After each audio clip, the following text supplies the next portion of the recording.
A time dependent force F equals to 3T.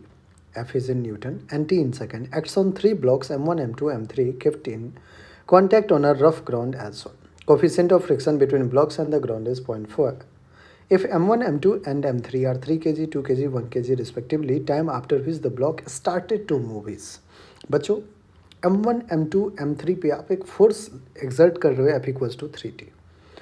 अगर M1, M2, M3 को move करवाना है, स्टार्ट टू मूव अगर करवाना है, तो जो इनका लिमिटिंग फ्रिक्शनल फोर्स होगा या फिर जिसको अपन कहते हैं maximum value of static frictional force, उससे ज़्यादा या इक्वल होना चाहिए अप्लाइड फोर्स.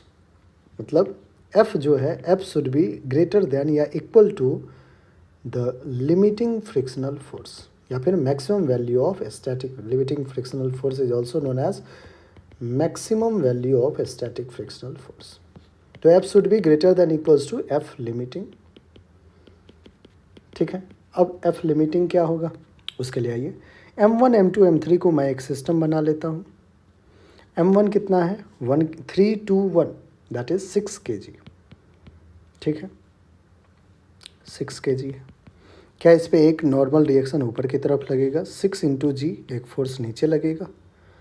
अब ब्लॉक किधर मूव कर रहा है, ब्लॉक को आप इस डायरेक्शन में मूव करवाना चाह रहे हैं, तो फ्रिक्शनल फोर्स इस डायरेक्शन में लगेगा. फ्रिक्शनल फोर्स किस डायरेक्शन में लगेगा, लेफ्ट डायरेक्शन में.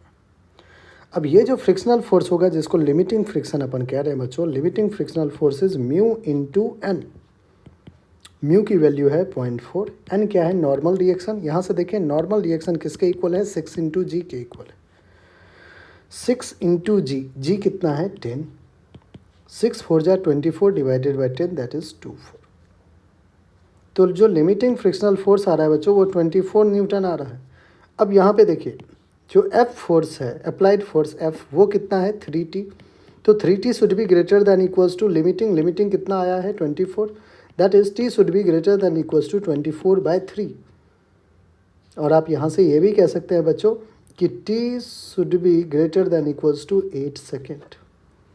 8 सेकेंड होना चाहिए या 8 सेकेंड से ज़्यादा होना चाहिए. ज़्यादा तो बच्चों एक भी नहीं है, इक्वल है 8 सेकेंड. तो बी आपका बिल्कुल करेक्ट आंसर होगा.